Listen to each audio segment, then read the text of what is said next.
नमस्कार स्टूडेंट्स, आज के सेशन में हम बात करेंगे कॉमन एरर्स पर जो SSC, CAPF, ASI and Delhi police SI exam 5 जुलाई 2017 वाले क्वेश्चन पेपर में आ चुकी हैं और इन्हें हमने किरण पब्लिकेशन से लिया है। हम किरण पब्लिकेशन का 2024 एडिशन फॉलो कर रहे हैं जो कि अभी तक का लेटेस्ट एडिशन है।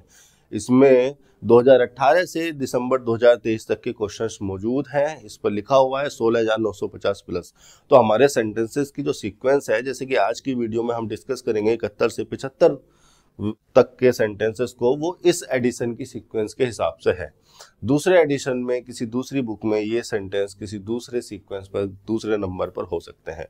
तो आप इस एग्जाम के नाम और इस डेट के हिसाब से भी इन क्वेश्चंस को अपने वाले एडिशन में, अपने वाली बुक में ढूंढ सकते हैं। इसके अलावा हम जो भी यहाँ पर डिस्कस करते हैं उसको पीडीएफ की फॉर्म में टेलीग्राम चैनल पर डाल देते हैं और इस टेलीग्राम चैनल का लिंक आपको हमारे यूट्यूब चैनल के फ्रंट पेज से मिल जाएगा। तो चलिए शुरू कर लेते हैं हमारी आज की वीडियो को। ये रहा आपके सामने इस वीडियो का पहला सेंटेंस को सिंटैक्टिकली एनालाइज करेंगे। देखिए, गलती अगर आप ढूंढने की बात करें तो 8वीं क्लास का बच्चा भी ये बात बता देगा कि ये रोशनी लिखी हुई है और ये एक प्रॉपर नाउन है, एक सिंगुलर पर्सन को रिफर कर रहा है, यानी कि एक हमारा जो सब्जेक्ट है वो सिंगुलर है और इसके साथ आनी चाहिए वॉन्ट्स। लेकिन आपको जो ये छोटी छोटी एरर्स दी जाती हैं ये बड़े से पहाड़ के नीचे दबाकर दी जाती हैं। सेंटेंस के स्ट्रक्चर को इतना कॉम्प्लेक्स बनाया जाता है कि आप उस छोटी से छोटी एरर को भी पकड़ ना पाए। और कई बार तो सेंटेंस की कॉम्प्लेक्स स्ट्रक्चर में भी एरर दे दी जाती है। अगर क्वेश्चन पेपर में एग्जामिनर एक या दो सेंटेंस को भी थोड़ा आउट ऑफ कंटेक्स्ट या थोड़ा हार्ड या टिपिकल सेंटेंस रख दे तो उन एक दो क्वेश्चंस की वजह से आपका सिलेक्शन रुक जाएगा। मैं अपनी इंट्रोडक्टरी वीडियो में भी बार बार ये कहते हुए आया हूँ कि जो आपका सिलेक्शन होना है उन क्वेश्चंस की वजह से नहीं होना जो क्वेश्चंस तो सारे बच्चे कर लेते हैं। वो क्वेश्चंस जो अच्छे स्टूडेंट्स ही कर पाएंगे, उन्हीं क्वेश्चंस को करने पर आपका सिलेक्शन होगा। करने तो सभी हैं, लेकिन बाकी क्वेश्चन जो 70-80% प्रीवियस ईयर के रटा रटाए कॉन्सेप्ट पर आते हैं वो क्वेश्चंस आपका कट ऑफ क्लियर करा देंगे। लेकिन जब सिलेक्शन की बारी आएगी तो उन क्वेश्चंस को करने से आपका सिलेक्शन होगा जो थोड़े से टिपिकल है, हार्ड है, थोड़े से घुमा कर दिए जाते हैं। शुरू कर लेते हैं। देखिए, सिंटैक्टिकल एनालिसिस का मतलब हमारा जो यही है कि हम जो है सेंटेंस की स्ट्रक्चर को बेहतर तरीके से समझ पाए। और रोशनी यहाँ पर देखिए, क्या इतने पर ये सेंटेंस खत्म हो जाना चाहिए? मैं इतनी बात बता दूं कि रोशनी यहाँ पर सब्जेक्ट है और वांट यहाँ पर मेन वर्ब है और बस इतना बताकर आगे चलें? इस सेंटेंस में बहुत कुछ ऐसा है जो आपको सीखने समझने की जरूरत है, जो कि आपकी कॉम्पिटिटिव इंग्लिश के लिए बहुत जरूरी है। आप कोई भी क्वेश्चन पेपर दें, आप कोई भी एग्जाम दें, हर एग्जाम में, हर कॉम्पिटिटिव एग्जाम में आपकी केवल और केवल अंडरस्टैंडिंग ही काम आएगी। रटी रटाई चीजें फेल हो जाती हैं। सेंटेंस आपके सामने लिखा हुआ है, देखिए इसको शुरू करते हैं। रोशनी एक प्रॉपर नाउन है, एक पर्सन को रिफर कर रही है। प्रॉपर नाउन है और नाउन तो सब्जेक्ट ही होगा, यहाँ पर ऑब्जेक्ट और कॉम्प्लीमेंट तो बनेगा नहीं। और सब्जेक्ट यहाँ पर ये है तो किसी एक पर्सन को रिफर कर रहा है, सिंगुलर सब्जेक्ट है। उसके बाद लगी है ऑलवेज, जो कि एडवर्ब ऑफ फ्रीक्वेंसी है। ऊपर लिखता हूं ऑलवेज एडवर्ब ऑफ फ्रीक्वेंसी है। अब एड ऑफ फ्रीक्वेंसी लगाई जाती है वर्ब या एक्शन के फ्रीक्वेंट नेचर को रिफर करने के लिए।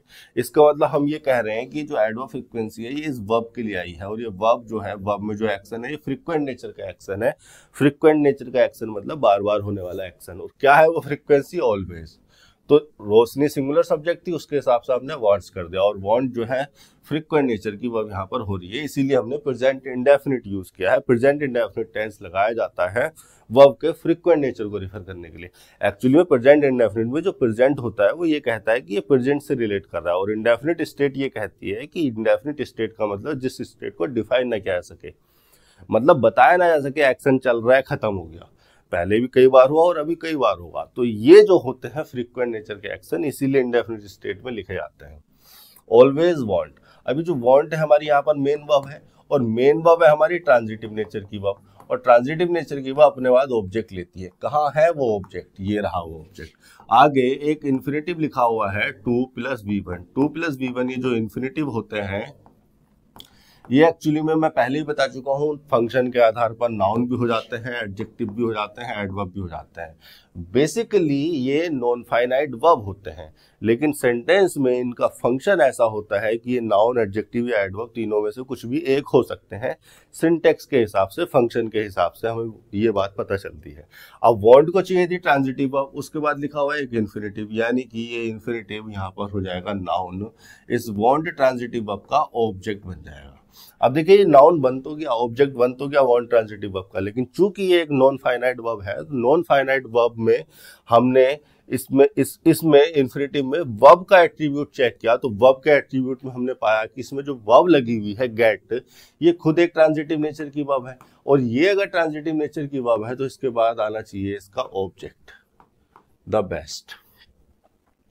अब देखो दिमाग में आपके जो है ये आना चाहिए कि ये सब बेस्ट तो एडजेक्टिव होता है, गुड, बेटर, बेस्ट। गुड एक एडजेक्टिव है, बेटर उस एडजेक्टिव की कंपैरेटिव डिग्री हो गई, बेस्ट उस एडजेक्टिव की सुपरलेटिव डिग्री हो गई। यहां पर मैं लिखवा देता हूं, सबको पता है, बेसिक से 8वीं क्लास की बात है, गुड, बेटर और बेस्ट। गुड एडजेक्टिव होता है और एक वर्ड होता है वेल, वेल एडवर्ब होता है। इन दोनों की ही, गुड की और बेटर की दोनों की कंपैरेटिव डिग्री होती है बेटर। बेटर एडजेक्टिव भी कंसीडर किया जा सकता है, एडवर्ब भी कंसीडर किया जा सकता है। गुड और वेल दोनों की ही सुपरलेटिव डिग्री होती है बेस्ट। बेस्ट जो है एडजेक्टिव भी कंसीडर किया जा सकता है और एडवर्ब भी कंसीडर किया जा सकता है। लेकिन आपने सेंटेंस में बेस्ट जो कि एडजेक्टिव या एडवर्ब हो सकता है, फंक्शनली नाउन बनाकर लिखा हुआ है और उस नाउन से पहले लगाया है एक आर्टिकल, और ये द बेस्ट उस गेट ट्रांजिटिव वर्ब का ऑब्जेक्ट हो रहा है, और स्ट्रक्चर सही है, सेंटेंस सही है, ये कैसे हो जाता है। देखिए बेस्ट को हम एक नाउन की तरह भी यूज कर लेते हैं, और बेस्ट का बेस्ट जब नाउन होता है तो वो रिफर करता है मोस्ट, एक्सीलेंट, आउटस्टैंडिंग और डिजायरेबल थिंग को। मैं यहाँ पर लिख देता हूं, और चूंकि वो स्पेसिफिक होती है तो द आर्टिकल तो लगाया जाता है। वैसे भी सुपरलेटिव के सेंस में हम द आर्टिकल लगाकर चलते हैं। बेस्ट अगर नाउन होता है तो वो रिफर करता है something that is the most excellent, कोई भी ऐसी चीज जो मोस्ट एक्सीलेंट हो, मोस्ट डिजायरेबल हो या मोस्ट आउटस्टैंडिंग हो।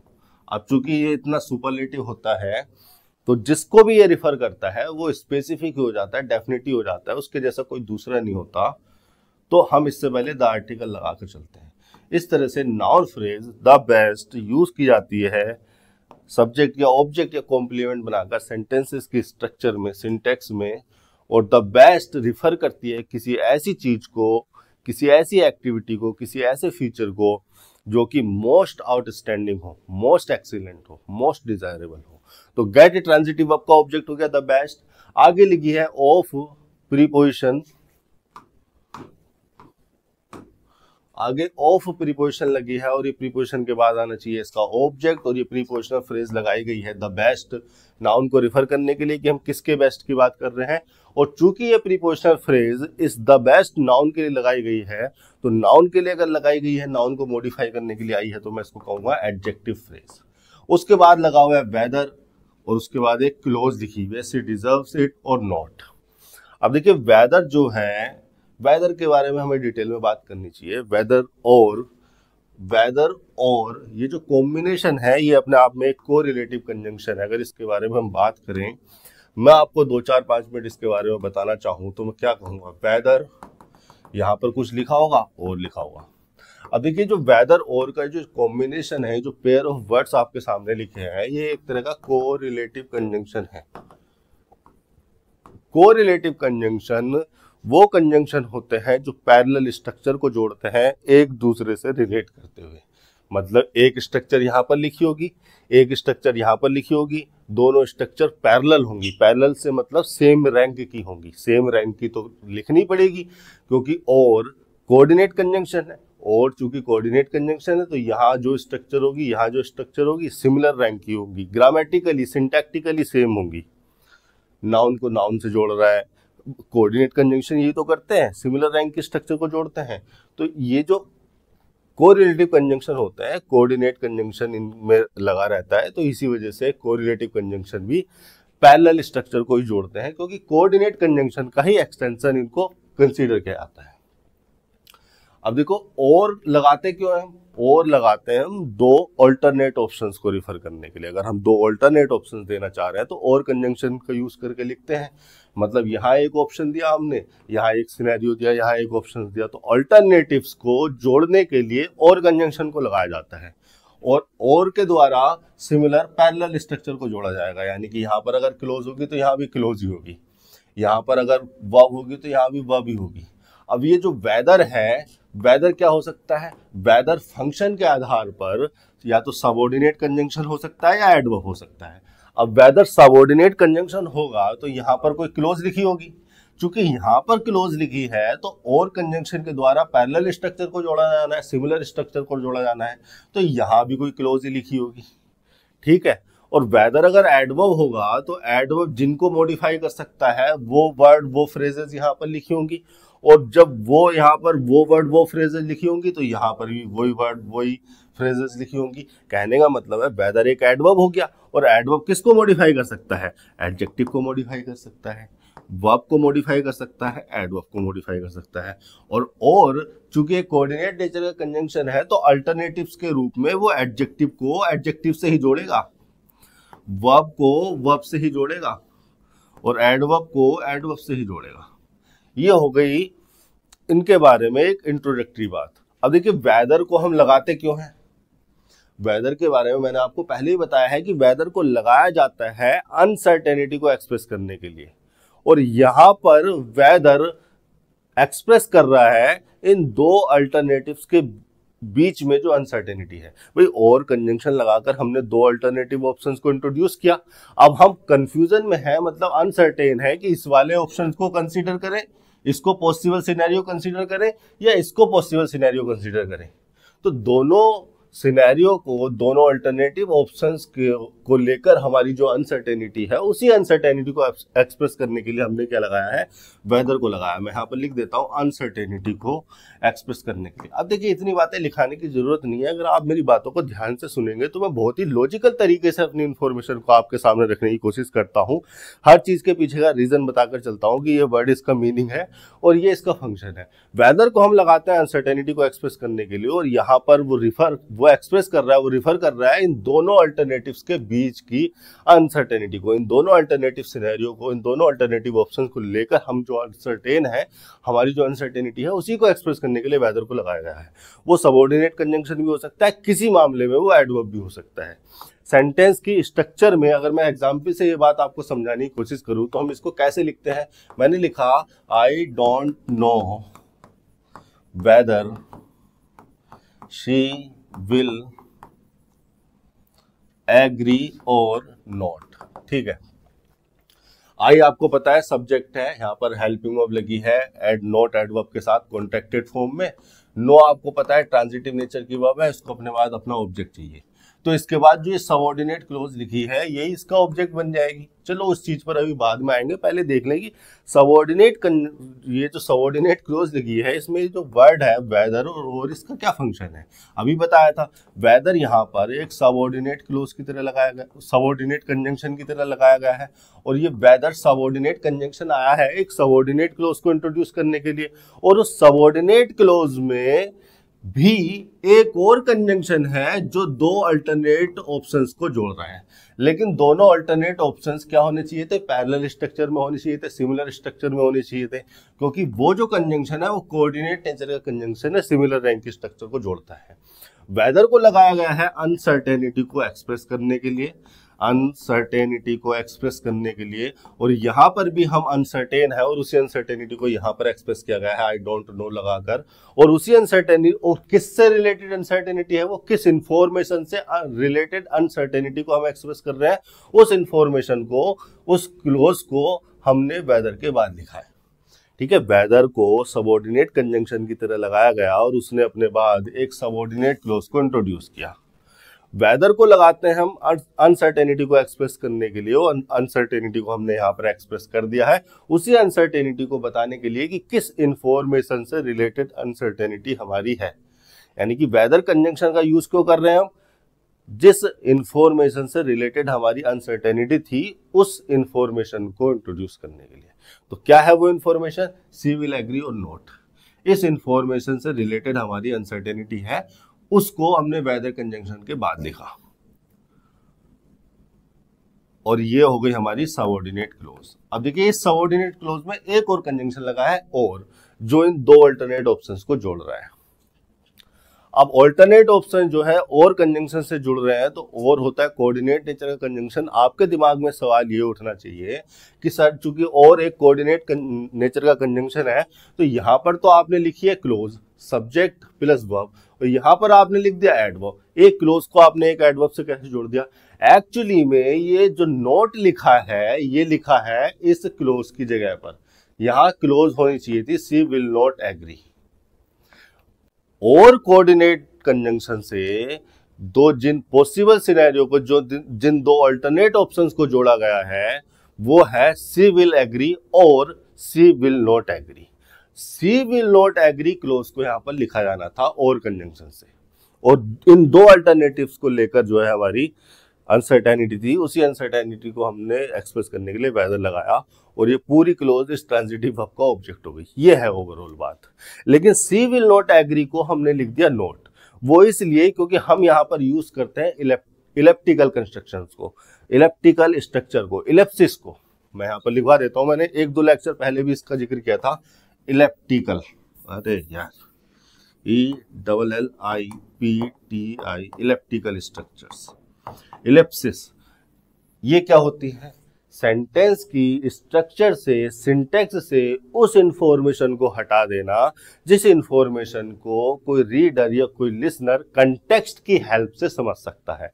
देखिए सी विल एग्री तो हमने यहाँ पर लिख ही दिया था, तो कंटेक्स्ट तो हमने यहाँ पर जनरेट कर ही दिया था। अब केवल नोट लिखने से ही हमें यह पता चल जाएगा कि इस वाली इंफॉर्मेशन का निगेशन किया जा रहा है। सी विल नॉट एग्री लिखने की हमें जरूरत नहीं होती, या फिर सी विल नॉट एग्री क्लोज से हमने सी विल एग्री को हटा दिया। और ये इसलिए हटा दिया क्योंकि जो भी इस बात को सुनेगा, जो भी इस सेंटेंस को सुनेगा, वो कंटेक्स्ट से ही ये बात पता लगा लेगा कि निगेशन जो किया जा रहा है वो उस क्लोज का, उस इंफॉर्मेशन का निगेशन किया जा रहा है जो और के द्वारा दूसरा अल्टरनेटिव जोड़ा गया है। तो इस तरह के स्ट्रक्चर में हम इलेप्सिस को यूज करते हैं, इलेप्टिकल स्ट्रक्चर्स को, कंस्ट्रक्शन को यूज करते हैं, और कंजंक्शन के द्वारा, इसीलिए हमने इस क्लोज को इससे एडवर्ब से जोड़ दिया। ये एक सेंटेंस हो गया। एक सेंटेंस वैसे से लिखने की कोशिश करूं, she can't decide whether to stay और गो। अब देखिए और कोऑर्डिनेट कंजंक्शन है, और इस कोऑर्डिनेट नेचर के कंजंक्शन के द्वारा जोड़ा गया है टू स्टे और टू गो को, दो इन्फिनेटिव को, दो एक्टिविटीज को। चूंकि और से जोड़ा जा रहा है तो टू कॉमन हो गया था, तो टू को सिर्फ यहाँ पर लिखा, दोबारा टू लिखने की जरूरत नहीं थी। तो और कंजंक्शन के द्वारा इन दो अल्टरनेट ऑप्शंस को जोड़ा गया है, दो अल्टरनेटिव्स को जोड़ा गया है। इन दोनों अल्टरनेटिव से रिलेटेड हमारी अनसर्टेनिटी को एक्सप्रेस करने के लिए हमने वेदर को लगा दिया। लेकिन वेदर यहाँ पर सबऑर्डिनेट कंजंक्शन तो है नहीं, वेदर को हमने यहाँ पर यूज किया है एक एडवर्ब की तरह। एक्चुअली में इन दो वर्ब से रिलेटेड हमारी जो अनसर्टेनिटी थी, उसी के मीनिंग को मॉडिफाई करने के लिए, उसी अनसर्टेनिटी को एक्सप्रेस करने के लिए वेदर को लगाया गया है, और वेदर को लिखा यहीं पर जाना है। आप इसको बीच में नहीं लिख सकते, क्योंकि ये उन वर्ड से, उन फ्रेजेस से पहले आता है जिनसे रिलेटेड हमारी अनसर्टेनिटी हो। डिसाइड हमारी ट्रांजिटिव वर्ब हो गई, और इस ट्रांजिटिव वर्ब का ऑब्जेक्ट हो गया ये पूरी की पूरी फ्रेज, वेदर टू स्टे और गो। तो इस तरह से वेदर को हम यहाँ पर इस तरह के स्ट्रक्चर में भी यूज कर लेते हैं। अब ये जो तीसरी स्ट्रक्चर में लिखने वाला हूं, यही स्ट्रक्चर आपके सेंटेंस से रिलेट कर रही है। ये तीसरी टाइप की स्ट्रक्चर है जो हम वेदर और के साथ यूज कर लेते हैं। जैसे मैंने लिखा, she will go to the party whether it rains और नॉट। इसको ऐसे भी लिख सकता था मैं, वेदर इट रेन्स और नॉट। अब चूंकि कंजंक्शन शुरू में लगा दिया, तो अब मुझे यहां पर कॉमा लगाना चाहिए। She will go to the party ठीक है, ये स्ट्रक्चर लिखा हुआ है। अब देखो वेदर के द्वारा, वेदर यहाँ पर क्या है, सबऑर्डिनेट नेचर का कंजंक्शन है, क्योंकि आगे क्या जोड़ा गया है, क्लोज को जोड़ा गया है। तो इस सबऑर्डिनेट कंजंक्शन के द्वारा एक सबऑर्डिनेट क्लोज को जोड़ा गया है, जिस सबऑर्डिनेट क्लोज में हमारे पास दो पॉसिबल ऑल्टरनेटिव सिनेरियो है, और इन्हीं पॉसिबल अल्टरनेटिव सिनेरियो को लेकर हम अनसर्टेन है कि इस वाले को कंसीडर करें या इस वाले को कंसीडर करें। ठीक है, तो इस तरह की अनसर्टेनिटी को एक्सप्रेस कर रहा है यहां पर वेदर। वेदर यहां पर इनहेरेंटली एक अनसर्टेनिटी को एक्सप्रेस कर रहा है इन दो पॉसिबल सिनेरियो के बीच की, कि इस वाले पॉसिबल सिनेरियो को कंसीडर करें या इस वाले पॉसिबल सिनेरियो को कंसीडर करें। अगर इस वाले पॉसिबल सिनेरियो को कंसीडर करेंगे, अगर इस वाले पॉसिबल सिनेरियो को कंसीडर करेंगे तो इसको कंसीडर नहीं करेंगे, अगर इस वाले पॉसिबल सिनेरियो को कंसीडर करेंगे तो इसको नहीं करेंगे। एक बार में किसी एक को तो कंसीडर करेंगे, लेकिन करें किसको, इससे रिलेटेड हमारी अनसर्टेनिटी है। तो सबऑर्डिनेट क्लोज यहां पर जो लगाई गई है वो एक ऐसी कंडीशन के रूप में लगाई गई है। देखिए सबऑर्डिनेट कंजंक्शन यहां पर एक कंडीशनल क्लोज को इंट्रोड्यूस करने के लिए लगाया गया है, और इस कंडीशन, ये जो कंडीशन है ये है उसके पार्टी में जाने की, उसके पार्टी में जाने की एक कंडीशन है, और इस कंडीशन को इंट्रोड्यूस करने के लिए वेदर को यहां पर लगाया गया है। और वेदर एक कंडीशनल क्लोज को इंट्रोड्यूस कर रहा है, तो वेदर एक कंडीशनल क्लोज को इंट्रोड्यूस करते हुए भी अनसर्टेनिटी को इनहेरेंटली एक्सप्रेस कर रहा है, और वो अनसर्टेनिटी है इन दो पॉसिबल सिनेरियो के बीच की, कि हम इसे कंसीडर करें या इसे कंसीडर करें। लेकिन अब जो है मेरे वर्ड्स ध्यान से सुनो, अगर हम इस वाले सिनेरियो को कंसीडर करते हैं तो इस वाले सिनेरियो को कंसीडर नहीं करेंगे तो भी वो पार्टी में जाएगी, और अगर हम इस वाले सिनेरियो को कंसीडर करते हैं, नोट वाले को, दूसरे वाले सिनेरियो को पॉसिबल मानते हैं, और उस सिचुएशन में हम इसको कंसीडर नहीं करेंगे तो भी वो पार्टी में जाएगी। कहने का मतलब क्या है कि अगर आप इसको कंसीडर करते हो तो भी वो पार्टी में जाएगी, और अगर आप इसको कंसीडर करते हो तो भी वो पार्टी में जाएगी। कहने का मतलब ये है कि बारिश होगी तो भी ये वाला काम होगा, बारिश नहीं होगी तो भी ये वाला काम होगा। तो अनसर्टेनिटी तो यहाँ है, यहाँ तो सर्टेनिटी हो गई, ये तो सर्टेन एक्शन हो गया। भाई बारिश होगा तो भी वो जाएगी, बारिश नहीं होगी तो भी वो जाएगी। तो अनसर्टेनिटी जो एक्सप्रेस कर रहे हो वो इन दो पॉसिबल सिनेरियो के बीच में है कि किसे कंसीडर करना है। ये वाला एक्शन तो आपका सर्टेन ही है, या फिर यूं कहा जा सकता है कि इस वाले एक्शन का होना या करना इनमें से किसी भी कंडीशन पे डिपेंड ही नहीं कर रहा। भाई बारिश होगी तो भी वो जाएगी, बारिश नहीं होगी तो भी वो जाएगी। इसका मतलब उसका जाना बारिश के होने या ना होने पे डिपेंड ही नहीं कर रहा। तो यहां पर इस कंटेक्स्ट में वेदर और के फंक्शन को देखते हुए, इस सेंटेंस को देखते हुए ये कहा जा सकता है कि वेदर को सबऑर्डिनेट कंजंक्शन के रूप में यूज किया जा सकता है एक ऐसी कंडीशन को इंट्रोड्यूस करने के लिए जिस कंडीशन पर मेन क्लोज वाले एक्शन का होना डिपेंड नहीं करता। चूंकि मेन क्लोज वाले एक्शन का होना इन कंडीशंस पर डिपेंड ही नहीं करता, इसलिए मेन क्लोज वाले एक्शन को आप अनकंडीशनल भी कह सकते हैं। ठीक है, आप फिर से मेरी बात को सुनिए। वेदर के द्वारा एक अनसर्टेनिटी को एक्सप्रेस किया गया है, यहां भी इनहेरेंटली वो वेदर के मीनिंग में है, और वो अनसर्टेनिटी है इन दो पॉसिबल सिनेरियो को लेकर कि इस वाले को कंसीडर करें या इस वाले को कंसीडर करें। लेकिन वेदर के द्वारा जो एक सबऑर्डिनेट क्लोज लगाई गई है, ये सबऑर्डिनेट क्लोज में क्या है, दो कंडीशंस है, दो अलग अलग पॉसिबल कंडीशंस है, और इन ये कंडीशंस बता रही है उस एक्शन के बारे में। लेकिन अगर आप उस सेंटेंस को ध्यान से पढ़ोगे तो आपको ये पता चलेगा कि अगर हम इस कंडीशन को कंसीडर करते हैं, अगर बारिश के होने को सही मानते हैं तो भी वो पार्टी में जाएगी। She will go to the party rain वाले केस में, और अगर हम रेन को नहीं मानते हैं कि बारिश नहीं होगी तो भी वो पार्टी में जाएगी। इसका मतलब वो एक्शन तो सर्टेन है, वो एक्शन डिपेंड ही नहीं कर रहा है इन कंडीशंस पर।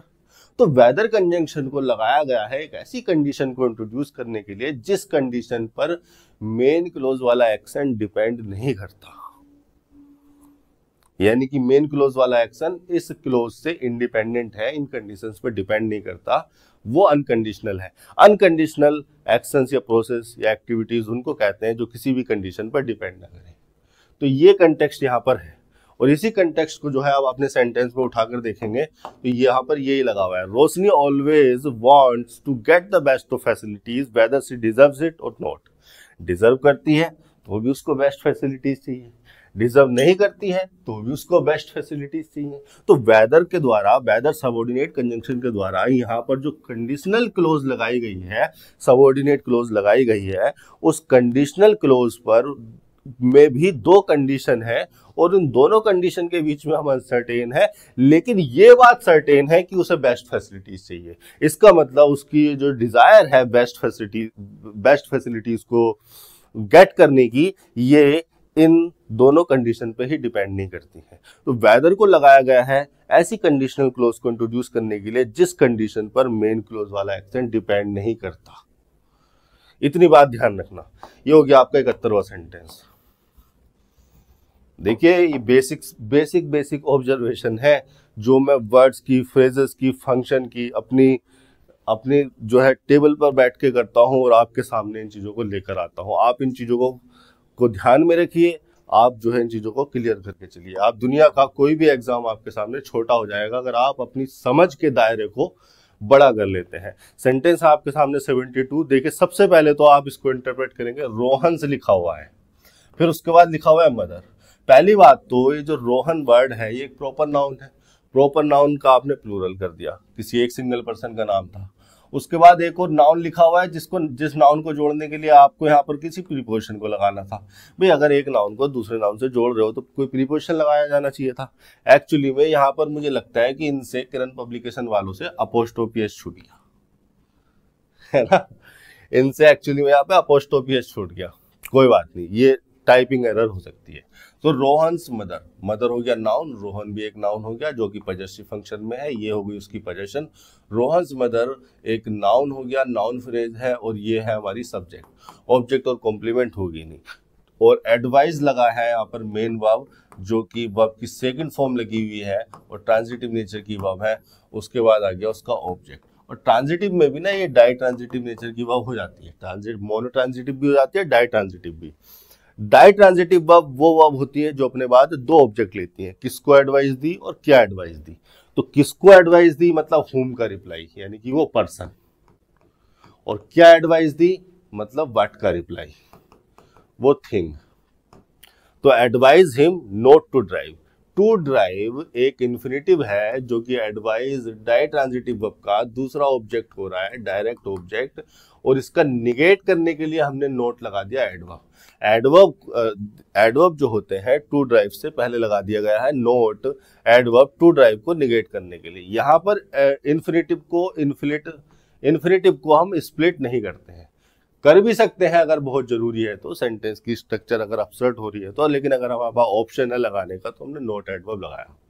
अब देखिए जो इन्फिनेटिव लगाया गया है टू ड्राइव, उसमें जो ड्राइव वर्ब है ये अपनी ट्रांजिटिव नेचर की वर्ब है। इसके बाद इसका ऑब्जेक्ट आना चाहिए था और ऑब्जेक्ट लिखा है द कार, नाउन फ्रेज। अभी जो लेटली वर्ड लगा है, लेटली इसका मतलब होता है रिसेंटली।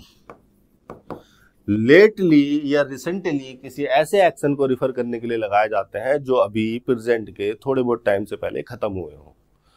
लेटली या रिसेंटली किसी ऐसे एक्शन को रिफर करने के लिए जो अभी खत्म हुआ, प्रेजेंट के, अगर ये आपकी टाइमलाइन है और इस टाइम पर आप किसी सेंटेंस को बोल रहे हो, यानी कि ये रिपोर्ट टाइम है और ये हो गया आपका प्रेजेंट टाइम, तो इस टाइम से थोड़ी बहुत देर पहले, इतनी देर पहले कि बहुत क्लोज समझाता है। लेटली और रिसेंटली का अगर मैं मीनिंग देखूं तो लिखा हुआ आता है नॉट लॉन्ग एगो या क्लोज टू द प्रेजेंट। एक ऐसे टाइम को रिफर करता है जो कि नॉट लॉन्ग एगो हो या फिर प्रेजेंट के क्लोज हो, close to the present, almost present के पॉइंट को ये रिफर करता है।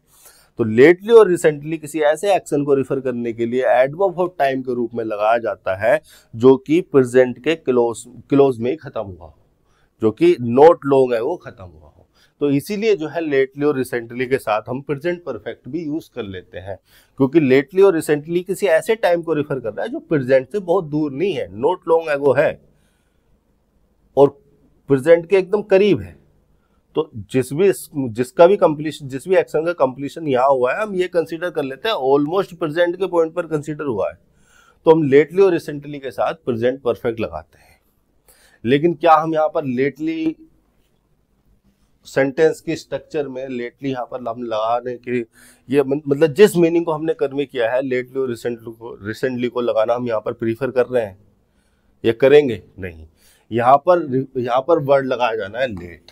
अब ये जो लेट वर्ड है ये एडजेक्टिव भी हो जाता है, एडवर्ब भी हो जाता है, और ये रिफर करता है टाइम डिले को। टाइम डिले को ये वर्ड रिफर करता है। तो यहाँ पर यही कहा जा रहा है कि आपको जो है लेट ड्राइव नहीं करना है, और वो भी रात को, एट नाइट, प्रीपोजिशन के बाद उसका ऑब्जेक्ट। तो यहाँ पर किसी रिसेंटली को या किसी कंप्लीशन को एक्सप्रेस नहीं किया जा रहा। लेटली एक कंप्लीशन को एक्सप्रेस करता है। लेटली एक ऐसा एडवर्ब टाइम है जो ये बता देता है कि कोई एक्शन अभी अभी खत्म हुआ है, नोट लॉन्ग एगो, या प्रेजेंट के जिस टाइम पर सेंटेंस को बोला जा रहा है उसी टाइम से थोड़ा बहुत देर पहले। और प्रेजेंट परफेक्ट जो है हम इसके साथ लगाते हैं। तो क्या हम किसी कंप्लीशन को एक्सप्रेस करना चाह रहे हैं, और कंप्लीशन को भी किसके, ड्राइव के? नहीं। अगर हम ड्राइव के कंप्लीशन को एक्सप्रेस करते तो फिर तो यहाँ पर परफेक्ट स्टेट लगाते, फिर तो सेंटेंस का मीनिंग ही अपसेट हो जाता। इस सेंटेंस को मीनिंगफुल बनाने के लिए ही तो हम सही सिंटेक्स को, सही स्ट्रक्चर को चुनते हैं। तो सही स्ट्रक्चर को चुनने की जब बात आती है तो यहाँ पर लेटली या रिसेंटली जो एडवर्ब ऑफ टाइम था, जो कि एक प्रेजेंट के पॉइंट पर, ऑलमोस्ट प्रेजेंट के पॉइंट पर कंप्लीशन को एक्सप्रेस करता है, वो वर्ड यहाँ पर सिंटैक्टिकली सही नहीं था। यहाँ पर वर्ड लगाया जाना था लेट, जो कि एडजेक्टिव भी हो जाता है, एडवर्ब भी हो जाता है, और यहाँ पर सिंटेक्स के हिसाब से हम उसको एडवर्ब कंसीडर कर लेंगे। और लेट रिफर करता है टाइम के डिले को। अब सेंटेंस मीनिंगफुल है। यहीं पर एरर है आपके 72 में। आगे एट नाइट एक एडवर्ब टाइम फ्रेज लगी है। 73 क्या लिखा हुआ है? I insisted but neither Parveen और his friend Bharti is ready to work on a holiday. I यहाँ पर प्रोनाउन हो गया जो कि सब्जेक्ट के फंक्शन में है। इंसिस्टेड, इंसिस्ट का मतलब होता है टू डिमांड समथिंग फोर्सफुली या टू से समथिंग फोर्सफुली। मैं यहाँ पर लिख देता हूँ इंसिस्ट इंट्रांजिटिव नेचर की वर्ब है, उसके बाद ऑब्जेक्ट वगैरह कुछ नहीं आता है। इंसिस्ट के साथ अगर प्रीपोजिशन लगानी भी है, अगर कोई ऑब्जेक्ट लिखना भी है, वो उस चीज को रिफर करना है जिस चीज को डिमांड किया गया हो या जिस चीज को कहा गया हो, तो हम ऑन प्रीपोजिशन लगाकर लिख देते हैं, या फिर डेट क्लोज भी आ जाती है, डेट क्लोज आ जाती है। ये इतनी छोटी छोटी बातें जो मैं बता देता हूँ ये बड़े काम की होती हैं। आपको क्या लगता है इंसिस्ट वर्ब इस सेंटेंस में निकाल दोगे आपका पीछा छोड़ देगी? अभी 10-20 सेंटेंस में हो रही है, आपके सामने आएगी। कभी ये क्लोज टेस्ट में आपके सामने आएगी, कभी ये सेंटेंस इंप्रूवमेंट में आएगी, कभी ये फिल इन द ब्लैंक्स में आ जाएगी। तो समझ लो बात को। इंसिस्ट एक इंट्रांजिटिव नेचर की वर्ब होती है, इसके बाद ऑब्जेक्ट नहीं आना है। अगर किसी ऑब्जेक्ट को लिखने की जरूरत भी है तो हम ऑन लगाकर लिखते हैं या फिर हम डेट क्लोज लिखते हैं। ठीक है, डेट क्लोज आ जाती है, या ऑन प्रीपोजिशन और प्रीपोजिशन के बाद उसका ऑब्जेक्ट। और ये ऑब्जेक्ट या डेट क्लोज रिफर करता है उस थिंग को जिसको फोर्सफुली डिमांड किया गया हो या जिसको फोर्सफुली से किया गया हो, कहा गया हो। क्योंकि इंसिस्ट का मतलब है टू डिमांड समथिंग फोर्सफुली या टू से समथिंग फोर्सफुली। ठीक है, आई इंसिस्टेड। उसके बाद बट लगा दिया गया है जो कि एक कोऑर्डिनेट नेचर का कंजंक्शन है, दो इंडिपेंडेंट क्लोजेस को जोड़ता है, दो कोऑर्डिनेट क्लोजेस को जोड़ता है। और कोऑर्डिनेट क्लोज चूंकि सिमिलर रैंक की क्लोज होती है, कोई भी एक दूसरे पे डिपेंड नहीं करती, तो इसलिए इनको कहा जाता है इंडिपेंडेंट क्लोजेस। बट जब कोऑर्डिनेट नेचर के कंजंक्शन की तरह इस्तेमाल होता है तो कॉन्ट्रास्ट दिखाने के लिए, डिफरेंट सिचुएशन रिफर करने के लिए यूज होता है। तो यहाँ पर ये कॉन्ट्रास्ट दिखाया जा रहा है कि आई इंसिस्टेड, आई डिमांडेड समथिंग फोर्सफुली। तो जो मैंने डिमांड किया उसको वो करना चाहिए था, लेकिन उसने किया कुछ और ही। तो इस डिफरेंस को, इस कॉन्ट्रास्ट को रिफर करने के लिए, इस कॉन्ट्रास्ट क्लोज को, एक ऐसी क्लोज को जोड़ने के लिए जो कि मेन क्लोज से कॉन्ट्रास्ट हो, उसके मीनिंग से, उसके एसेंस से कॉन्ट्रास्ट हो, उस क्लोज को इंट्रोड्यूस करने के लिए हमने बट को कोऑर्डिनेट नेचर के कंजंक्शन के जरिए लगा दिया। और कोऑर्डिनेट नेचर के कंजंक्शन ने जोड़ा एक क्लोज को। उस क्लोज को देख लेते हैं, नाइदर परवीन और हिज फ्रेंड। देखिए नाइदर के साथ और नहीं, नोर आता है, आइदर के साथ और आता है। एक्चुअली में ये जो और है, ये जो नोर है, और लगाते हैं हम अल्टरनेटिव्स को जोड़ने के लिए। ऑल्टरनेटिव ऑप्शंस को जोड़ने के लिए अभी मैंने समझाया है। दो अल्टरनेटिव या दो से ज्यादा अल्टरनेटिव्स को जोड़ने के लिए आप और लगा सकते हैं। नोर लगाते हैं हम नेगेटिव अल्टरनेटिव्स को जोड़ने के लिए या अल्टरनेटिव्स को नेगेट करते हुए जोड़ने के लिए। अल्टरनेटिव्स को तो जोड़ रहे हैं लेकिन नेगेट करते हुए जोड़ रहे हैं कि इसे भी कंसीडर नहीं करना है, इसे भी कंसीडर नहीं करना है। ठीक है, अल्टरनेटिव्स को निगेट करते हुए, निगेशन करते हुए, निगेट करते हुए जोड़ने के लिए। निगेट का मतलब है नहीं, नेगेटिव फीलिंग लगानी है उसमें। अल्टरनेटिव्स को निगेट करते हुए जोड़ने के लिए। अब देखिए नाइदर लगा दिया तो हमने निगेट करने के लिए परवीन को, तो यहां पर भी नोर ही लगाना है कंजंक्शन के रूप में, जो कि हिज फ्रेंड भारती को निगेट कर देगा। इस प्रकार से ये जो नोर कंजंक्शन है कोऑर्डिनेट नेचर का कंजंक्शन है और दो नाउन फ्रेजेस को जोड़ रहा है। ये भी नाउन हो गया और हिज फ्रेंड भारती ये भी एक नाउन हो गया। दो नाउन फ्रेजेस को जोड़ने के लिए हमने नोर कोऑर्डिनेट नेचर के कंजंक्शन को लगाया है निगेट करने के लिए। और चूंकि नोर लगा है नाउन फ्रेज से पहले, तो ये नाइदर भी नाउन से पहले ही लगा मिलेगा। कोरिलेटिव कंजंक्शन ऐसे यूज होते हैं। तो नाइदर चूंकि नाउन से पहले लगा है तो उसको क्या कंसीडर करेंगे, डिटर्मिनर। अब जो वर्ब के क्लोजर हो उस फ्रेज को, उस नाउन को ही सब्जेक्ट कंसीडर किया जाएगा। कोरिलेटिव कंजंक्शन में यही कहते हैं, प्रिंसिपल ऑफ प्रॉक्सिमिटी का यूज करते हैं हम। तो हिज फ्रेंड भारती वर्ब के, मेन वर्ब के क्या है, क्लोजर है। परवीन दूर है, तो हिज फ्रेंड भारती को ही इंपैक्टफुल या इफेक्टिव सब्जेक्ट कंसीडर किया जाएगा। भारती हमारा एक सिंगुलर नाउन है, उसके हिसाब से इज आ गया। ये जो मेन वर्ब है ये हमारी लिंकिंग नेचर की वर्ब है। इसके बाद लगा है रेडी, जो कि एक एडजेक्टिव हो गया। और इसके बारे में बताने के लिए, इस रेडी के बारे में बताने के लिए कि रेडीनेस किस एक्टिविटी है, किस चीज की रेडीनेस एक्सप्रेस की जा रही है, इस रेडी के बारे में बताने के लिए कि रेडीनेस किस चीज के लिए है, आपने क्या लिखा, 2+V1 इन्फिनेटिव लिख दिया। और ये इन्फिनेटिव चूंकि एडजेक्टिव के बारे में बताने के लिए आया तो मैं इसको एडवर्ब भी कंसीडर करूंगा। और वर्क को इंट्रांजिटिवली यूज किया गया है। वर्क इंट्रांजिटिव वर्ब भी होती है और इंट्रांजिटिवली यूज किया गया है वर्क को, तो इसके बाद कोई ऑब्जेक्ट है नहीं, आना भी नहीं चाहिए। उसके बाद ऑन प्रीपोजिशन लगा है, प्रीपोजिशन के बाद उसका ऑब्जेक्ट हो गया। ये ऑन ए हॉलीडे एक एडवर्ब फ्रेज हो गई। और ये एडवर्ब फ्रेज हो गई किसके लिए, इस वाली वर्ब के लिए। इस वर्ब के टाइम को एक्सप्रेस कर रही है, वर्ब के टाइम को रिफर कर रही है। ये हो गया आपका सेंटेंस 73। 74 क्या लिखा हुआ है, Prabhat is impressed by his younger brother because he is cleverer and amusing then he is. Prabhat एक प्रॉपर नाउन है, एक पर्सन को रिफर कर रहा है, सिंगुलर सब्जेक्ट हो गया। उसके बाद इज लगा है यहाँ पर लिंकिंग वर्ब। देखो जब भी आपको बी प्लस वर्ब की थर्ड फॉर्म की स्ट्रक्चर मिले ना, तो आपके पास दो तरह के इंटरप्रिटेशन होते हैं। पहला इंटरप्रिटेशन तो ये होता है कि आप इस बी प्लस वर्ब की थर्ड फॉर्म को पैसिव स्ट्रक्चर मान लो, पहला हो गया पैसिव स्ट्रक्चर। और दूसरा ये हो सकता है कि इस बी को आप लिंकिंग वर्ब कंसीडर कर लो और इस इंप्रेस्ड वर्ब की थर्ड फॉर्म को आप पास्ट पार्टिसिपल यानी कि एडजेक्टिव कंसीडर कर लो। भाई वर्ब की थर्ड फॉर्म एडजेक्टिव हो सकती है तो वो कॉम्प्लीमेंट भी बन सकती है प्रभात के लिए। और जब कॉम्प्लीमेंट लगा दिया हमने प्रभात सब्जेक्ट के लिए तो लिंकिंग वर्ब ने उस कॉम्प्लीमेंट को लिंक कर दिया। तो आप या तो ये मान लो कि ये लिंकिंग वर्ब है और ये एडजेक्टिव। इस सिचुएशन में आप इस लिंकिंग वर्ब को मेन वर्ब कंसीडर कर रहे हो और इस एडजेक्टिव को नॉन फाइनाइट वर्ब कंसीडर कर रहे हो। और अगर आप ये कहते हो कि सर ये जो बी है ये हेल्पिंग वर्ब है और ये वर्ब की थर्ड फॉर्म है, ये हमारी मेन वर्ब है, तो आप इसको पैसिव कंसीडर कर रहे हो।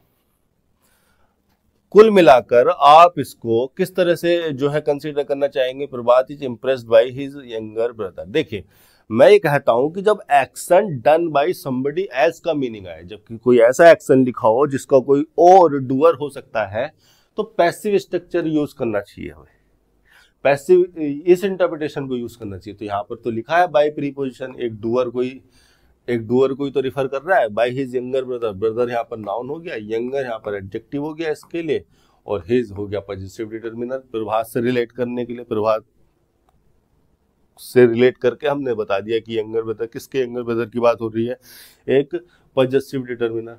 तो यहाँ पर action done by somebody else का अगर सेंस आ रहा है तो इसको पैसिव स्ट्रक्चर कंसीडर करना चाहिए। ये लिंकिंग वर्ब वाली इंटरप्रिटेशन यहाँ पर जस्टिफाइबल नहीं है। अब देखो एक और चीज देखो, बाय प्रीपोजिशन के बाद डूअर को लिखा जाता है। बाय प्रीपोजिशन डूअर को रिफर करने के लिए, डूअर को एक्सप्रेस करने के लिए हम लगा देते हैं। मतलब डूअर को, किसी डूअर को अगर हमें किसी सेंटेंस में जोड़ना है तो हम बाय प्रीपोजिशन लगाकर जोड़ते हैं। ये 11 नहीं है, 1 है, टाइपिंग एरर। अब अगर इस नाउन फ्रेज को देखोगे जो कि बाय प्रीपोजिशन का ऑब्जेक्ट हो रहा है, जो कि डूअर है, तो आप इसमें देखोगे कि ब्रदर तो नाउन है, यंगर एडजेक्टिव है। हमने यहाँ पर यंगर क्यों लिखा, यंग क्यों नहीं लिखा? फिर कोई स्टूडेंट कहेगा कि सर कंपैरिजन हो रहा है, किससे कंपैरिजन हो रहा है, क्या मीनिंग है? अगर यंग ब्रदर को लिख देते तो क्या वो सिंटैक्टिकल एज होता या सिमेंटिक्स उसका चेंज हो जाता, मीनिंग उसका बदल जाता? इस बात को समझने के लिए जरा मेरा ये वाला कॉन्सेप्ट पकड़ के दिखाओ। मैं यहाँ पर लिख रहा हूं यंगर ब्रदर, मैं ये बताने वाला हूं कि दोनों ही फ्रेजेस में क्या डिफरेंस है, यंगर ब्रदर में और यंग ब्रदर में क्या डिफरेंस है, किस सिचुएशन में आप क्या यूज करेंगे। देखो यंग का जो मतलब होता है ना, यंग का मतलब होता है, यंग एक एडजेक्टिव है और ये रिफर करता है किसी ऐसी एज को या किसी ऐसे टाइम को जो बहुत ही छोटा हो, है ना। Refer to something that existed for a short time, something और someone that existed for a short time. थोड़े समय के लिए जो रहा हो, जो एग्जिस्ट करता हो, यानी कि जिसका जो टाइम हो, जिसका जो लिविंग टाइम हो, जिसका जो एज हो वो एक शॉर्ट टाइम हो, तो आप उसको यंग कह सकते हो। जैसे कि अगर हम अपनी जीवन में देखें, अगर हम किसी पर्सन की एज को हम अगर रिलेट करके देखें, कंटेक्स्ट, हम पर्सन की एज को कंटेक्स्ट कंसीडर करें, तो जो लिविंग एज होती है, जो स्टैंडर्ड लिविंग एज होती है, वो 70-80 साल अगर कंसीडर की जाए, 70-80 साल अगर किसी पर्सन की, पृथ्वी पर किसी पर्सन की स्टैंडर्ड एज कंसीडर की जाए, तो 20-25 साल के व्यक्ति को आप यंग कह सकते हो। अगर भारत में रहने वाले सभी मनुष्यों की एज एवरेज औसतन 70-80 साल कंसीडर की जाए, तो 20-25 साल के किसी व्यक्ति को आप यंग कह सकते हो। 40 साल के किसी व्यक्ति को यंग कह सकते हो क्या? नहीं। 35 साल के व्यक्ति को ही मैच्योर कहा जाता है, यंग नहीं कहा जाता। 20-25 साल तक का या उससे नीचे तक के व्यक्ति को आप यंग कह सकते हो। तो यंग ब्रदर क्या रिफर कर रहा है? यंग ब्रदर रिफर कर रहा है जो कि इस एज का हो, 20-25 साल से 25 साल तक का हो या 25 साल से नीचे का हो। लेकिन यंगर ब्रदर में यंगर जो है वो एडजेक्टिव लग रहा है इस नाउन के लिए, वहां पर भी वो एडजेक्टिव था, ये तो सेम ही है। यंगर ब्रदर में जो एडजेक्टिव है इस नाउन के लिए कंपैरेटिव डिग्री में है। कंपैरेटिव डिग्री का मतलब कंपैरिजन का सेंस आ गया, मतलब ब्रदर की यंग एट्रीब्यूट का कंपैरिजन किया जा रहा है किसी और की यंगनेस से, और यहां पर आपके कंटेक्स्ट में किससे कंपैरिजन किया जा रहा है? प्रभात की यंगनेस से। ठीक है, प्रभात ही तो कह रहा है, ये कह कोई और रहा है, लेकिन यंगनेस, प्रभात की यंगनेस से जो है कंपैरिजन किया जा रहा है। कहने का मतलब है कि यहाँ पर जो एडजेक्टिव लगाया है वो कंपैरेटिव वर्जन का एडजेक्टिव लगाया है, मतलब कंपैरिजन का सेंस है। मतलब ब्रदर के यंग एट्रीब्यूट का कंपैरिजन किया जा रहा है, और कंपैरिजन किया जा रहा है किसी के यंगनेस से, और यहाँ पर प्रभात के यंगनेस से। तो प्रभात अगर 50 साल का है और ये जो ब्रदर है ये 49 ईयर का भी हो गया, तो भी आप इसको यंगर कह सकते हो। अगर प्रभात 25 साल का है, तो अगर ये जो ब्रदर है ये 24 का भी हो गया, तो भी आप इसको यंगर कह सकते हो। कहने का मतलब है कि 49 साल के व्यक्ति को भी यंगर ब्रदर कहा जा सकता है, क्योंकि यंगर रिफर कर रहा है एक कंपैरिजन को, और जब आप कंपैरिजन करते हैं तो आप 50 से भी कर सकते हैं, 100 से भी कर सकते हैं, 500 से भी कर सकते हैं। हालांकि पर्सन के केस में ये पॉसिबल नहीं है 500 साल, लेकिन कुछ और चीज हो सकती है, कोई कल्चर हो सकता है जिसको आप यंगर कल्चर कह दो, दूसरे वाले कल्चर से थोड़ा यंग है। तो कहने का मतलब ये है कि 49 साल के व्यक्ति को भी आप यंगर ब्रदर कह सकते हो, लेकिन यंग ब्रदर आप केवल उसी टाइम के, उसी एज के पर्सन को कह सकते हो जो कि 25 साल तक का हो। उससे ऊपर के तो मैच्योर ही हो जाते हैं फिर। यहाँ पर रिफर किया गया है यंगर ब्रदर को, ब्रदर का कंपैरिजन किया जा रहा है प्रभात के यंगनेस से, bye his younger brother. Because लगा दिया गया है एक सबऑर्डिनेट कंजंक्शन, और सबऑर्डिनेट कंजंक्शन लगाया गया है किसी कोज या रीजन को रिफर करने के लिए। ये बिकॉज सबऑर्डिनेट कंजंक्शन के द्वारा जिस क्लोज को इंट्रोड्यूस किया जाता है वो क्लोज किसी का कोज या रीजन होती है। किसका? मेन क्लोज वाले एक्शन का, या मेन क्लोज में जो इंफॉर्मेशन लिखी है उसका कोज या रीजन होती है बिकॉज के द्वारा लिखी गई सबऑर्डिनेट क्लोज। सबऑर्डिनेट कंजंक्शन है, एक सबऑर्डिनेट क्लोज जोड़ दी। अब क्या लिखा गया है सबऑर्डिनेट क्लोज में? ही सब्जेक्ट हो गया प्रोनाउन, इज हमारी लिंकिंग वर्ब हो गई। क्लेवरर, यहाँ पर हमें कंपैरेटिव डिग्री यूज करनी पड़ रही है क्योंकि यहाँ पर लगा हुआ है देन, कंपैरिजन किया जा रहा है, और यहाँ पर देन क्या है? कंजंक्शन है, और ये कंजंक्शन लगा है, देखिए बिकॉज लगा था इस पूरी क्लोज को उस मेन क्लोज से जोड़ने के लिए। देन फिर से एक सबऑर्डिनेट क्लोज लगा है, इन सबऑर्डिनेट कंजंक्शन लगा है, और इस वाली सबऑर्डिनेट क्लोज को और इस वाली सबऑर्डिनेट क्लोज को जोड़ने के लिए। ठीक है, दो क्लोजेस को जोड़ने के लिए एक कंजंक्शन की आवश्यकता होती है। तीन क्लोज हो गई तो दो कंजंक्शन हो गए। अब देन जो सबऑर्डिनेट कंजंक्शन होता है ये कंपैरिजन के सेंस में कंपैरेटिव फंक्शन में यूज किया जाता है, यानी कि ही इज का कंपैरिजन किया जा रहा है इस वाली इंफॉर्मेशन से। He is cleverer and amusing then he is. ये वाला ही रिफर कर रहा है यंग ब्रदर को, नहीं ये वाला, हाँ ये वाला ही रिफर कर रहा है यंग ब्रदर को, और ये वाला ही रिफर कर रहा है प्रभात को। तो ही इज क्लेवरर एंड अम्यूजिंग। अब देखो एंड के द्वारा ये यहाँ पर लिंकिंग वर्ब लगी है, इसके बाद एडजेक्टिव हो गया क्लेवरर, कंपैरेटिव सेंस में आ गया, कंपैरेटिव वर्जन आ गया, कंपैरेटिव डिग्री लगी है क्योंकि कंपैरिजन का सेंस है। कंपैरिजन के सेंस के लिए हमने देन सबऑर्डिनेट कंजंक्शन के बाद एक क्लोज लगाई है। तो यहाँ पर एंड कोऑर्डिनेट कंजंक्शन लगाया गया है दो एडजेक्टिव को जोड़ने के लिए, और ये दोनों एडजेक्टिव इस लिंकिंग वर्ब का कॉम्प्लीमेंट हो रहा है। अब एंड कोऑर्डिनेट नेचर का कंजंक्शन है। पहली बात तो कोऑर्डिनेट कंजंक्शन जो है सिमिलर रैंक की स्ट्रक्चर को जोड़ते हैं। अगर यहाँ पर कंपैरेटिव डिग्री है तो यहाँ पर भी कंपैरेटिव डिग्री होनी चाहिए थी। और दूसरी बात ये है कि आगे कंपैरिजन का सेंस है तो कंपैरेटिव डिग्री आपको वैसे भी लिखनी पड़ेगी।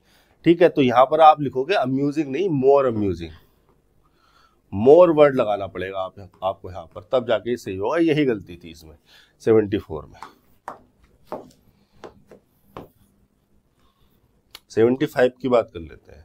इन order to reach his office on time Rohan has jogged 2 miles a day until he bought his bike। In order, देखिए इन ऑर्डर एक प्रीपोजिशन फ्रेज लगी है, इन प्रीपोजिशन हो गया, उस प्रीपोजिशन के बाद आ गया उसका ऑब्जेक्ट, इन प्रीपोजिशन, और इस प्रीपोजिशन के बाद आ गया इसका ऑब्जेक्ट। टू रीच, 2 + V1 लगा है, इन्फिनेटिव, ये इन्फिनेटिव लगाया गया है इस ऑर्डर के लिए। ऑर्डर क्या था? एक नाउन, तो इस टू रीच को एक एडजेक्टिव कंसीडर कर लेंगे। अब देखो in order to, in order to, मैं यहां पर लिख देता हूं इन ऑर्डर टू। ये जो स्ट्रक्चर है, ये जो कंस्ट्रक्शन है, इसमें इन ऑर्डर प्रीपोजिशन फ्रेज होती है और टू के बाद कोई V1 लिखी जाती है, और ये 2V1 क्या होती है? इन्फिनेटिव होता है। ये जो स्ट्रक्चर है, ये जो कंस्ट्रक्शन है, हम यूज करते हैं पर्पज या इंटेंशन को रिफर करने के लिए।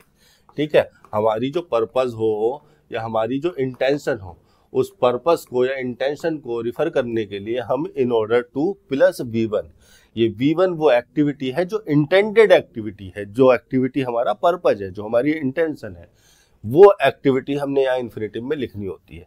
तो पर्पज या इंटेंशन को रिफर करने के लिए हम ये इस तरह की स्ट्रक्चर कंस्ट्रक्शन को यूज करते हैं। तो हमारी यहाँ पर पर्पज क्या है?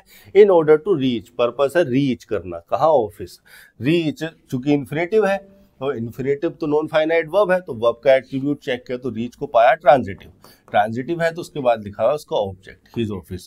On time, on time preposition के बाद उसका ऑब्जेक्ट। ऑन टाइम एक एडवर्ब फ्रेज होती है, उसका मतलब होता है विदाउट डिले, विदाउट डिले। भाई जो भी शेड्यूल टाइम है आपका 8 बजे, अगर 9 बजे का शेड्यूल टाइम है तो आपको जो है 9 बजे पहुंचना है, आप जो है इससे पहले नहीं इससे बाद में नहीं, on time, exactly at that point. In order to reach his office on time, और ये एडवर्ब फ्रेज लग गई किसके लिए? रीच के टाइम को रिफर करने के लिए। फिर उसके बाद अभी तक तो ये प्रीपोजिशन फ्रेज ही चल रही थी, इन ऑर्डर प्रीपोजिशन, उसके बाद इन्फिनेटिव उससे जोड़ा गया, और ये जो सारे वर्ड लिखे हुए थे हिज ऑफिस ऑन टाइम उस रीच के लिए आ गए थे। ठीक है, ऑब्जेक्ट और एडवर्ब बनकर यहां से हमारी क्लोज स्टार्ट होती है। क्लोज तो एक्चुअली में पूरी है, सेंटेंस तो पूरा ही है, लेकिन वो प्रीपोजिशनल फ्रेज चल रही थी। रोहन हो गया हमारा सब्जेक्ट, और सब्जेक्ट के बाद लगाया गया हैज हेल्पिंग वर्ब, और उसके बाद लगाया गया वर्ब की थर्ड फॉर्म, यानी कि हम प्रेजेंट में कंप्लीशन को रिफर कर रहे हैं। और उसके बाद लिखा गया 2 miles a day, 2 miles adverb degree की तरह लिखा गया है, अ डे इसी के बारे में बताने के लिए आया है, ये भी एडवर्ब हो गया। अब देखिए यहाँ पर अंटिल लगा है, अंटिल को समझना है। इस सेंटेंस में एरर निकालने के लिए, गलती निकालने के लिए आपको अंटिल को जानने की जरूरत है। अंटिल के बारे में मैं आपको बता देता हूं। अंटिल एक सबऑर्डिनेट नेचर का कंजंक्शन है, और इस सबऑर्डिनेट नेचर के कंजंक्शन के द्वारा एक क्लोज को जोड़ा जाता है, और अंटिल कंजंक्शन के द्वारा, अंटिल सबऑर्डिनेट कंजंक्शन के द्वारा जिस सबऑर्डिनेट क्लोज को जोड़ा जाता है, उस सबऑर्डिनेट क्लोज किसी ऐसे पॉइंट को रिफर करती है जिस पॉइंट तक कोई एक्शन चला हो। ठीक है, फिर से मैं रिपीट कर रहा हूं अपने स्टेटमेंट को। अंटिल एक सबऑर्डिनेट कंजंक्शन है, और इस सबऑर्डिनेट क्लोज के द्वारा इस सबऑर्डिनेट कंजंक्शन के द्वारा जिस सबऑर्डिनेट क्लोज को जोड़ा जाता है, वो सबऑर्डिनेट क्लोज किसी ऐसे पॉइंट को रिफर करती है जिस पॉइंट तक कोई एक्शन चला हो, यानी कि मेन वर्ब वाला एक्शन चला हो, मेन क्लोज वाला एक्शन चला हो। ये हो गया आपका टाइमलाइन। ये वो पॉइंट है जिस पॉइंट पर आपने ये सेंटेंस किसी से कहा, रिपोर्ट टाइम, और यही है प्रेजेंट का मूवमेंट, प्रेजेंट टाइम। तो अंटिल क्लोज या अंटिल के द्वारा जो क्लोज जोड़ी गई है, वो क्लोज किसी ऐसे पॉइंट को रिफर करती है जिस पॉइंट तक कोई एक्शन चला हो, और कोई एक्शन क्या, मेन क्लोज वाला एक्शन चला हो। ठीक है, रीच तो एक्चुअली में प्रीपोजिशन फ्रेज थी, उसमें आ गई थी, ये है मेन क्लोज। रोहन है जोग्ड 2 माइल, तो ये वाला जो जोगिंग वाला काम है, ये इस अंटिल के पॉइंट तक चला। ये वो पॉइंट है जिसको अंटिल क्लोज रिफर कर रही है। Until he bought his bike, ठीक है, इस पॉइंट पर उसने बाइक खरीद ली। ये जो पॉइंट है, यहां पर उसने बाइक खरीद ली। तो ये वाला जो मेन क्लोज वाला एक्शन है, जोगिंग वाला जो एक्शन है, वो इस पॉइंट तक चला है। अब देखिए, ये वाला जो एक्शन है जोगिंग वाला, इस पॉइंट तक चला है, लेकिन यहां कहीं स्टार्ट हुआ होगा, पहले हुआ होगा, गोइंग ऑन रहा होगा, और यहां आकर वो खत्म हो गया, यहां आकर वो रुक गया। तो इनडायरेक्ट वे में अंटिल एक ऐसे टाइम पीरियड को भी रिफर कर देती है जिस टाइम पीरियड में कोई एक्शन स्टार्ट हुआ, गोइंग ऑन भी रहा, और इस पॉइंट पर आकर खत्म भी हुआ। ठीक है, तो चूंकि एक्शन यहाँ पर स्टार्ट हुआ और यहाँ पर गोइंग ऑन रहा, यहाँ पर खत्म हुआ, तो हम यहाँ पर तीनों ही स्टेट में, मेन क्लोज में हम तीनों ही स्टेट लगाने के लिए फ्री होते हैं। हम कोई भी यहाँ पर स्टेट लगा सकते हैं। आप इंडेफिनिट भी लगा सकते हो, आप इंडेफिनिट स्टेट का यूज कर सकते हो अगर आप इस ओवरऑल एक्शन को, ओवरऑल सिनेरियो को दिखाना चाहते हैं। आप ये दिखाना चाहते हैं कि अंटिल के पॉइंट तक कोई एक्शन स्टार्ट होकर चला और खत्म हो गया। अगर आप ये एक्सप्रेस करना चाहते हैं कि अंटिल वाले पॉइंट तक कोई एक्शन गोइंग ऑन रहा, तो आप कंटिन्यूअस लगा सकते हैं। अगर आप ये एक्सप्रेस करना चाहते हैं कि अंटिल वाले पॉइंट पर कोई एक्शन आकर खत्म हो गया, कंप्लीशन में आ गया, तो आप परफेक्ट स्टेट लगा सकते हैं। क्योंकि अंटिल के मीनिंग में ही ये निहित है कि वो एक ऐसे पॉइंट को रिफर कर रहा है जहां पर कोई एक्शन अगर खत्म हो गया तो मैं परफेक्ट स्टेट को एक्सप्लिसिटली एक्सप्रेस करने की आवश्यकता नहीं होती। हम तीनों ही स्टेट लगाने के लिए यहाँ पर फ्री होते हैं। अंटिल किस पॉइंट को रिफर कर रहा है, जिस पॉइंट तक कोई एक्शन चला हो, और उस एक्शन के अगर हम पूरे इस एक्शन को रिफर करना चाहते हैं तो हम इंडेफिनिट स्टेट लगा देंगे। अगर हम गोइंग ऑन दिखाना चाहते हैं कि अंटिल के पॉइंट तक कोई एक्शन गोइंग ऑन रहा, तो हम कंटिन्यूअस स्टेट लगा देंगे। और अगर हम ये एक्सप्रेस करना चाह रहे हैं कि ये अंटिल का पॉइंट है और यहाँ पर आकर कोई एक्शन खत्म हो गया, तो हम परफेक्ट स्टेट भी लगा सकते हैं। अब देखो, सेंटेंस का कंटेक्स्ट ऐसा है, मतलब यहाँ पर हम इंडेफिनिट भी लगा सकते हैं, कंटिन्यूअस भी, परफेक्ट भी। लेकिन चूंकि अंटिल वाला पॉइंट तो पास्ट में है, तो उससे पहले जो भी एक्शन हुआ होगा पास्ट का रहा होगा। ये तो आपने प्रेजेंट लिखा हुआ है, ये तो वैसे गलत हो गया। एरर तो ये हो गई। अब बात आती है इंप्रूवमेंट की, करेक्शन की, तो क्या होना चाहिए? सेंटेंस के कंटेक्स्ट पर अगर ध्यान दोगे, सेंटेंस की अगर ऑब्जेक्टिव इंफॉर्मेशन पर, ऑब्जेक्टिव मीनिंग पर अगर ध्यान दोगे, तो आपको पता चलेगा कि किसी ऐसी एक्टिविटी को रिफर किया जा रहा है जो रेगुलर एक्टिविटी रही होगी, जो कि फ्रिक्वेंट नेचर की एक्टिविटी रही होगी। भाई ऑफिस तो रोज ही जाता होगा, जब तक उसने बाइक नहीं खरीदी, यहाँ पर इस पॉइंट पर उसने बाइक ली, तो उससे पहले भी ऑफिस तो रोज ही जाता होगा, यहाँ जाता होगा, फिर अगले दिन को रोज सुबह सोकर उठा होगा और नहाया धोया होगा, फिर ऑफिस चला गया होगा, फिर अगली सुबह फिर यही किया होगा, तो फ्रीक्वेंट एक्शन का होगा। तो फ्रीक्वेंट एक्शन का होगा तो पास्ट इंडेफिनिट स्टेट यूज कर दो ना, भाई ये एक्शन इसने फ्रीक्वेंटली पास्ट में किया और इस पॉइंट तक किया, अंटिल लगाकर हमने ये बता दिया, बात खत्म। तो यहाँ पर लिख दो जोग्ड 2 miles a day। हमने यहाँ पर लिखा जोग्ड 2 miles a day। इसका और इम्प्रूव वर्जन लिखने के लिए थोड़ा सा कंटेक्स्ट पर और ध्यान दो, तो आप पाओगे कि जो जॉगिंग थी उसकी एक ऑब्लिगेशन थी, उसकी एक नेसेसिटी थी। पास्ट में जो एक्शन था, ये जो वो जॉग कर रहा था रोजाना 2 miles उसको जॉग करना था, तो ये जॉगिंग जो थी उसकी, जॉग ये वाला जो एक्शन था, जो एक्टिविटी थी, उसका ऑब्लिगेशन था, उसकी नेसेसिटी थी, उसकी मजबूरी थी। तो पास्ट में किसी ऑब्लिगेशन को, पास्ट में किसी नेसेसिटी को एक्सप्रेस करने के लिए हम यूज करते हैं हैड टू। तो इसको और इम्प्रूव वर्जन लिखने के लिए मैं जोग्ड भी नहीं लिखूंगा, मैं लिख दूंगा हैड टू जोग। हैड टू पास्ट इंडेफिनिट को ही रिफर कर रहा है। हैड क्या है? वर्ब की सेकंड फॉर्म ही तो है। ये हैड टू जोग जो लिखा मैंने, हैड हैव वर्ब की सेकंड फॉर्म तो है, और इसके बाद लिखा हुआ है टू प्लस V1, एक इन्फिनेटिव की तरह। हैड टू सम्मिलित रूप से सेमी मोडाल कंसीडर कर लिया जाता है, और ये कहा जाता है कि हैड टू का इस्तेमाल करते हैं हम पास्ट के किसी ऑब्लिगेशन को, पास्ट की किसी नेसेसिटी को एक्सप्रेस करने के लिए। तो अच्छा इंप्रूव्ड वर्जन हो जाएगा हैड टू जोग। अगर सेंटेंस इंप्रूवमेंट में आ जाता तो मैं इसको प्रीफर करता। या फिर आप यूज्ड टू भी लगा सकते हो। अगर आप इसको पास्ट की कोई रेगुलर एक्टिविटी या पास्ट का कोई हैबिचुअल एक्शन, हो सकता है उसका ऑब्लिगेशन ना हो, मजबूरी ना हो, उसको वो इसको जाना जो है डेलिबरेटली वो इस चीज को करता हो कि यार हेल्थफुल रहूंगा, हेल्दी रहूंगा अगर वॉक करके जाऊंगा तो, ठीक है, लेकिन नहीं, in order to reach his office on time, ये जो फ्रेज लिखी गई है ना, ये ऑब्लिगेशन को ही रिफर कर रही है। तो यूज्ड टू आप रेगुलर एक्टिविटी को एक्सप्रेस करने के लिए लगा सकते हो, जो कि यूज्ड टू जो मोडाल है, सेमी मोडाल, पास्ट हैबिट को एक्सप्रेस करने के लिए लगाया जाता है, लेकिन ये उसका कोई हैबिचुअल एक्शन नहीं था, उसको मजा नहीं आता था, हैबिट नहीं थी उसकी, या वो डेलिबरेटली नहीं करता था। In order to reach his office, उसकी सर्कमस्टांसेस, उसकी परिस्थितियां उसको ओब्लाइज करती थी, उसकी नेसेसिटी थी। तो हैड टू जोक ज्यादा सही है, बट यूज्ड टू को भी आप लिख सकते हो, ठीक है, पास्ट की रेगुलर एक्टिविटी को एक्सप्रेस करने के लिए। 75 हो गए। इसी तरह से जो है आपको दिमाग लगाना है। एक बार आपने दिमाग डेवलप कर लिया, कोई भी स्ट्रक्चर हो आपके सामने छोटी मालूम होगी, आपको क्रिस्टल क्लियर जो है सारी चीजें दिखाई देंगी। आज के लेक्चर में इतना ही, धन्यवाद।